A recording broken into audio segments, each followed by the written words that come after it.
Well, I feel very unhappy standing up here at this point in time because it's going to bring this wonderful evening to a close.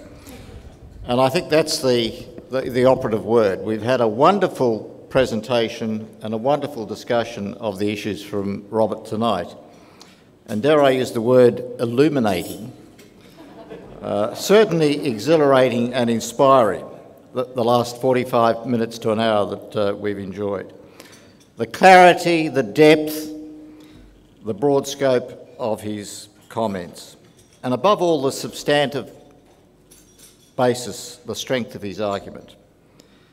And it leads to the ineluctable undeniability of his conclusions. But most striking, I think, that we will take away from tonight is his fundamental optimism.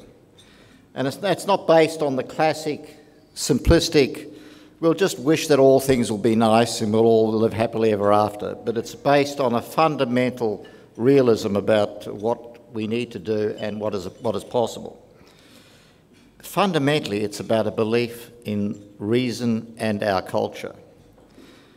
For at its core, it's a fundamental belief in the power of the Enlightenment. Truth and knowledge. Truth and knowledge. However, there's always an however, because I've been sitting here tonight wrestling with a contradiction. Yes, we've been witness to a lucid, intelligent, accessible journey through the past, the present, and our choice, what sort of future we want to create in terms of energy. But why on earth? Why on earth? Why on Gaia? Is it necessary for someone to take this trip across the Pacific to enlighten us with a series of statements of what are ultimately the bleeding obvious? And I don't mean that to degrade or to downplay what he had to say. Energy is life. Energy is growth. Energy is prosperity. Energy is civilization. And the energy that works is carbon-based. The answer to my contradiction and my puzzlement is the depressing bit, that to many people these are not statements of the bleeding obvious, but of the unknown and indeed the utterly incomprehensible. And they include very clever people who cannot come to terms with those basic realities. Very clever people that include Nobel Prize winners. And by that I mean winners of real Nobel Prizes, not the Peace Prize, which you get even before the oceans stop their rise. It is extraordinary that in 2014, it is so fundamentally necessary to keep stating these basic truths. That as a society, we have been unlearning what to previous generations were self-evident truths. That there are quite literally people out there, obviously not in this room, who would pick up on that comment, who would look at that satellite photo of the Korean Peninsula and see north, dark, good, south, illuminated, bad. There are people that actually look at that and see that outcome.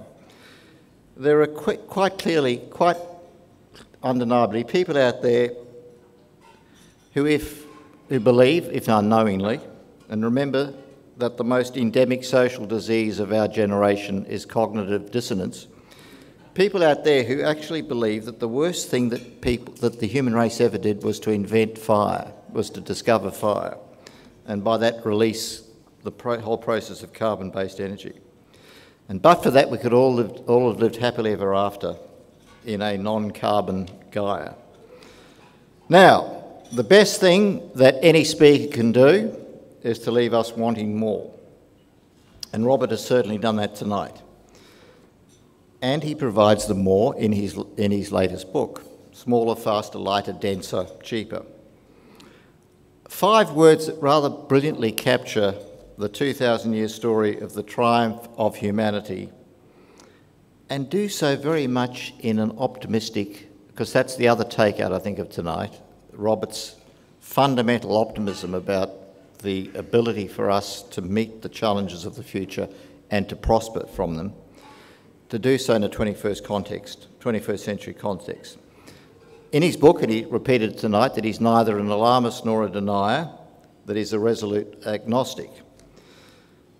Just quietly, Robert, the non-alarmism is a bit obvious from both your comments and your book.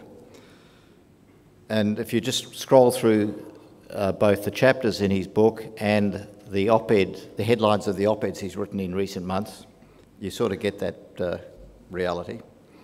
But I reject, though, the characterisation about agnosticism, because you are clearly a resolute believer. You are clearly a resolute believer in facts, in analysis, in the power of the human intellect and the resourcefulness of the human race. And let me note in passing, it's a very simple process. Just go online and call up his page at the Manhattan Institute. What's not to like from scanning those titles? When power is brought to justice. I'd add, we can only hope. Dreaming the impossible green dream. Or chapter headings in the book. Reject wind and biofuels. Debunking the big fibs about wind and solar. But two that struck me as particularly delicious. Renewable energy can't run the cloud. No, woe is me. Surely not. Virtual reality power to power virtual reality, surely that's a given. But the one I like best of all, Robert, the one I like best of all is Paul Krugman's solar delusions. Well, I have to say there's a superfluous word in there. So, on behalf of this audience, let me thank you for those statements of the bleeding obvious, while lamenting the necessity for you having to make them. Let me thank you for the clarity and substance of your analysis and observations, and let me thank you most of all for sharing with us a powerful, a monumental, great sweep, not simply across history, human advancement, but the reality of now and the challenge and opportunity of tomorrow. And the concluding chapter in his book says it all in three very simple words: moving past fear. Ladies and gentlemen, join me in thanking Robert Bryce.